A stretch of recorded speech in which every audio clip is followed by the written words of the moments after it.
Hi everybody. I am just here to give you my 39-week, 0-day labor and delivery story.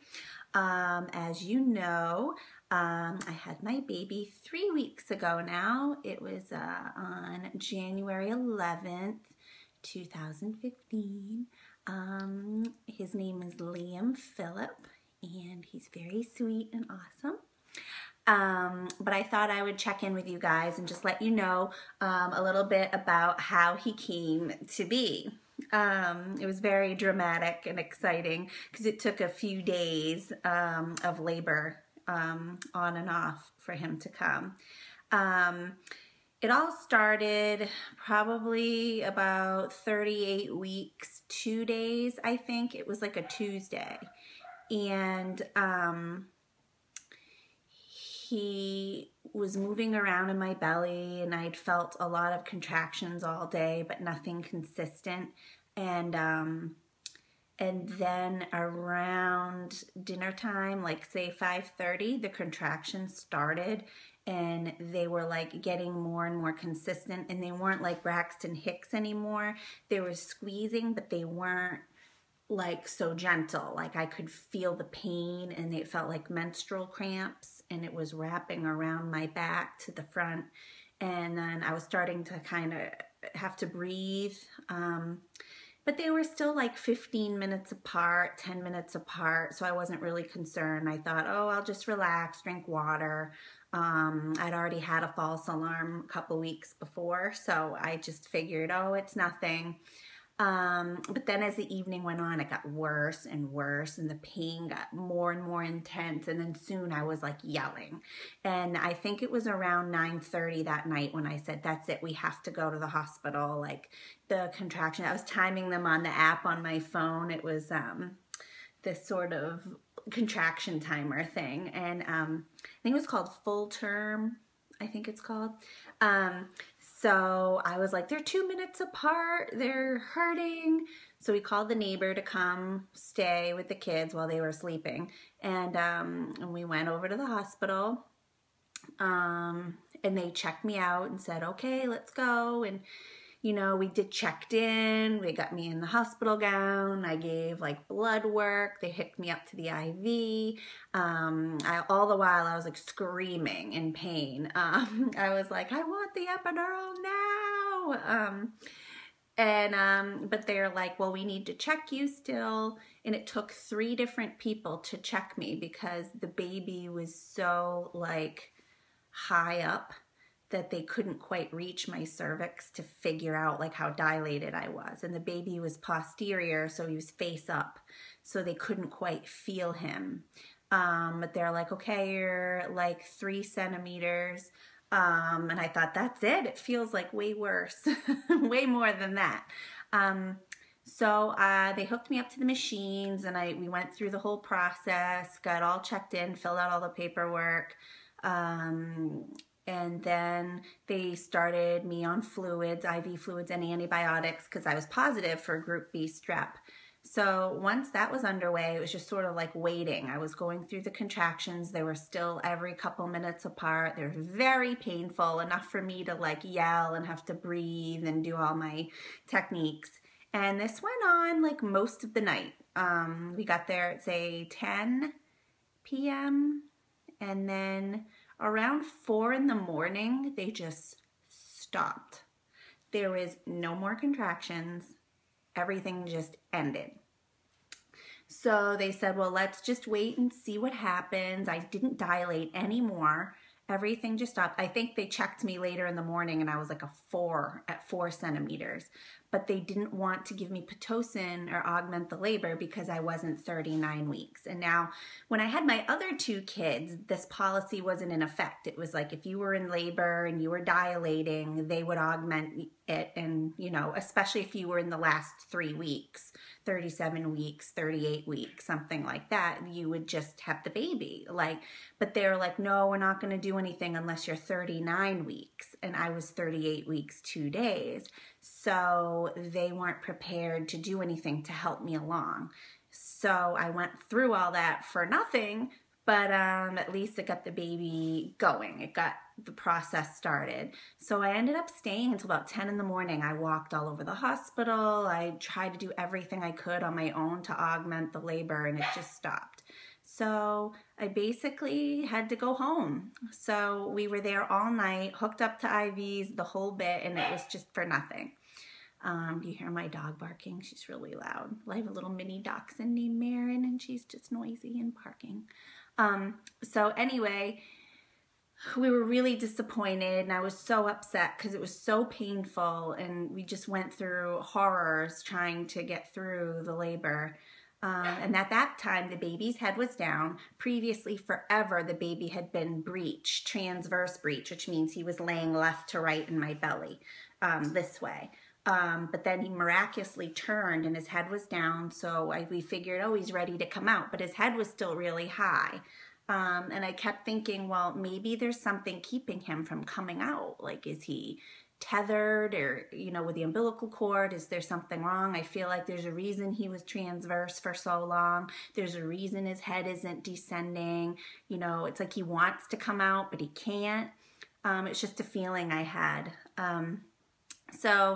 About 2 days later, so that was Tuesday night into Wednesday, and then Thursday night into Friday, I lost my mucus plug and had the bloody show and all that gross stuff.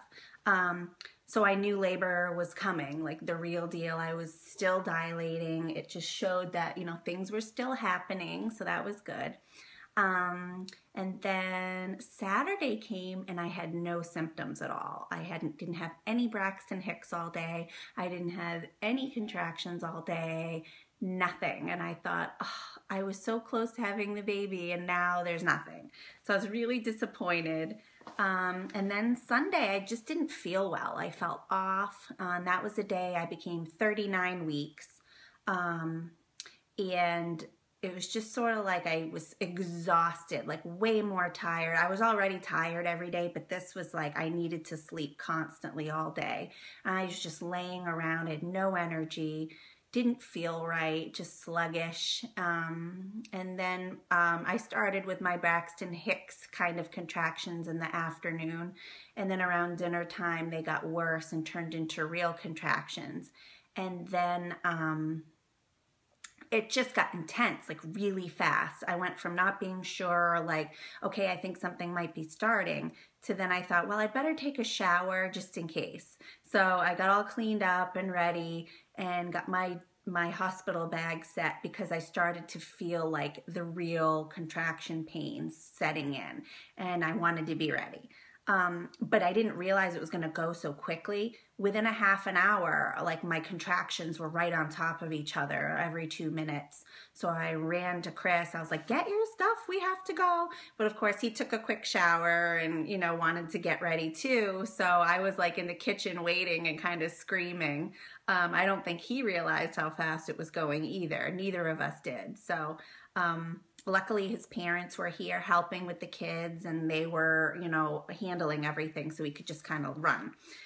So he had everything ready and we got in the car and went. And so we left at about 5:50 in the evening and we got to the hospital by 6:30. And they checked me, you know, again, got all in, signed all the paperwork, filled out all the forms. They hooked me up to the IV and the fluids and stuff. And the doctor checked me with the ultrasound to see if the head was still down. And it wasn't. The baby was back to being transverse breech, side to side again. I couldn't believe it. And so that meant like I wasn't going to be able to push the baby out. Because there's just no way you can push a baby sideways out of you. But I was screaming in pain. I had the contractions were so horrible. And I was just like, give me painkillers, please. But they just couldn't because they needed to keep checking to see what they were going to do. So the doctor said, look, you know, I want to try to do a version, which is when they try to like turn the baby inside your stomach, which is something I was really trying to avoid. I was very fearful because the placenta can erupt when they do that. There can be all kinds of complications, and I know they have successful versions, but I was just too freaked out. I just did not want to do it. But, you know, I thought, well, if it's going to get things moving, I'll just take my chance. Let's just do it.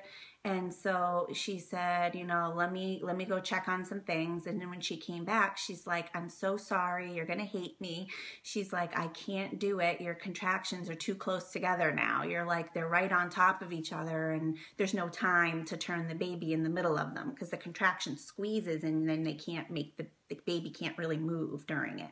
So, you know, so she said, we're just going to have to do a C-section because it's not going to happen on its own. And so I thought, good, let's get on with it. Let's just do this thing. I had my other two kids were like more like a vaginal traditional birth. And I had that experience, and I was kind of interested to see what was going to happen with the C-section and how that was going to go, because that was a completely new experience for me. I'd only ever had the other way of doing things. So, but I thought, you know, whatever is going to get the baby out safely and, you know, the right way and no one's getting hurt, then let's just do it. So she got everything ready and we were in there. So we got to the hospital at 6:30. We were going through the C-section by like 7:45. I was rolled in there. They gave me the epidural so that I wouldn't feel any pain, and thank God, because it was like horrible contractions up to that point. I was just screaming and trying not to cry, and you know, I was ready to have this baby. So I made it in there, and my husband got dressed in the scrubs, and we had on our little hats, and I laid down and I just didn't feel a thing. She's like, I'm pinching you, I'm poking you, do you feel that? And I said, no. They had the big sheet up in front of me, so I couldn't see anything. So I just felt like pulling and tugging. And then she said, oh, there he is. And I guess he had stuck his arm out first, and then they pulled him out. And then Liam was born. So it was really exciting. They took him right over to the little, you know, bassinet where they weigh the baby and clean the baby off. And I guess that's when I could see that he wasn't breathing and he wasn't crying and he was very like purple. And that really scared me. And he was quiet, and they were like working on him, suctioning him and doing what they could to get him to breathe. And it took about a minute. It was really scary. But he did start crying, and it was very faint and weak at first, but then it got really strong and I felt so much better. And you could see the color coming to him. He turned pink right away. And he was screaming, and I felt so glad. They measured him, and he was 22.5 inches long, which was long for my kids. And then he was, I think he was 8 pounds, 8 pounds, 12 ounces. So he was a big baby for me. And then while I was laying there, I also had elected to do a tubal ligation because we decided that this would be our last baby. So that was a hard decision to make. It felt kind of scary and so finite and very like permanent. But I also knew it was the right thing for us, and I feel like we were complete as a family, and I don't think I could physically go through another pregnancy. It was a lot. You know, I'm 36 years old now, so I felt like, you know, it was so hard to get through the 9 months physically this time that I don't think I could ever do it again. So we just decided to go ahead, and since they were already in there, might as well do the tubal ligation. So the doctor took care of that and sewed me back up, and I was able to go right back to the recovery room. Oh, sorry, my phone is ringing. So basically it was just, I was able to go into recovery, and they brought the baby in, and they were able to, I was able to feed him and hang out with him and do skin to skin contact, and Chris got to hold him, and it was just a really great experience. It was really joyful. So yeah, the baby came at 8:30, so we got there at 6:30. The baby came at 8:30, which is pretty quick. And then I was in the hospital from Sunday night all the way through Friday afternoon. I spent the entire week there. the recovery was hard. It was like awful. It was a lot like, you know, I had a hard time recovering from my other births too. I'd had like broken tailbones with each one, so there's a lot of pain and just nothing seemed to go well. And then this time I had a lot of hard times like regulating my body temperature during the day. I would get the chills. I was always cold, or I was always sweating. Then from the surgery, there's a lot of gas in your body cavity that happens. So I was in so much pain from that. A lot of times it felt like labor all over again, like contractions. It was just horrible, horrible pains all throughout. And it took all week for that to go away. I was taking lots of painkillers and different kinds of things to help things along, and just the whole experience was not good. The hospital was great. Everyone was really helpful, but physically it was just, I was so glad when I got to come home and have everything behind me. It felt so good to come home and just be done. So the past couple weeks I've just been dealing physically with like healing my incisions, dealing with the night sweats and the hormonal changes, and just, you know, getting my energy back. Because I'd had gestational diabetes, it was nice to be able to start eating like the foods I normally eat, and start eating without having to monitor my blood every couple hours, which was really nice. I ended up not having any complications from the diabetes, and I was taking Zoloft, as I mentioned in a previous post. That didn't complicate the baby's delivery, so I was worried that the Zoloft would hurt the baby and there'd be complications when he was born, and there wasn't. So that was okay. So everything ended up being really great. Like with the baby, he was perfect. He, you know, started feeding right away. All of his body functions were working right away. He was just never cries, never fusses, you know, unless there's something wrong, you know, unless he's hungry or he needs a new diaper or he's just uncomfortable. We can kind of figure it out. Now that he's our third, you know, we kind of know like what to do to help him if there's a problem. We kind of know the first things to look for. So we're able to keep him pretty calm most of the time and relaxed. But he does have his fussy spells. But it's just a matter of soothing him and doing our best. So yeah, he's just a wonderful baby. It's been a really great experience getting to bond with him and be with him. And I'm kind of, you know, just cherishing every little moment since he's our last baby. So I know these newborn movements and sounds and everything, you know, only last a few weeks, and it's going to be over so quick. So I'm really trying to enjoy and take pictures and videos and do everything I can to record all the little things that you take for granted that, you know, you think they're going to last a couple more weeks than they will, and then they're over, and they'll never make that little squeak sound again, or they'll never make those little faces or those body movements again. So I'm really kind of obsessive about filming everything. Kind of getting a little crazy with it lately, but you know what? I feel like I have the right. It's okay. I'm a mom, and it's what we do. I have my little cheat sheet here to see if I made sure to tell you everything that went on. Yeah, I think that's everything. Yeah, so that's my labor and delivery story. I had him at 39 weeks exactly that night. And yeah, it was exciting, very exciting, and glad that it wasn't another false alarm. That 38 weeks, 2 days thing was a nightmare. It was awful. And I'm just so glad he finally came.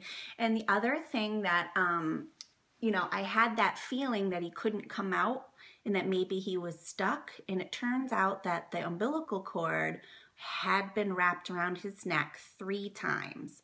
So that explains, I think, why he wasn't descending all the way into the birth canal and why he was staying transverse, because I don't think he could really drop enough. I don't think he could move all the way. And so I'm just really, really, really thankful that everything worked out as it should, and that he came out safely despite the cord being around his neck so many times. And they said it was really tight too. and just that everything happened the way it did. You know, you just cannot plan for your birth. Like, some people come in with a big birth plan and what they want, and they're so married to this idea of how they want things to go. And in my experience, having had an corneal ectopic pregnancy and then 3 miscarriages after that, you know, my experience is you want the baby to come out healthy, happy, safely, and whatever it takes for that to happen. Because when you've had a bad experience, everything that you want just goes out the window. I think, you know, I just felt like I want this baby to be safe, and whatever needs to be done can be done. So that's why I was happy to be at a hospital, you know, with the equipment needed, because you don't know what could happen or what you're going to encounter when the baby is ready to come out. So that is my story, and I hope that anybody watching this who might be pregnant and waiting for their little ones to just know that it's going to happen, and it's going to happen quickly, and enjoy your time that you have now, because soon you're going to be very busy. And whether it's your first baby or your 5th or 6th, it's going to be another big change where you have to come up with a whole new normal, and it's going to take a long time to adjust. So that's what we're going through right now, is just figuring out how to make room in our lives for this little person. And it's been really, really wonderful, and it's been a challenge, and it's been fun, and it's been exciting, and it's been stressful. But it is enriching and just so exciting. So I just wanted to thank you for watching, and I hope to see you guys here soon. Have a good day. Bye.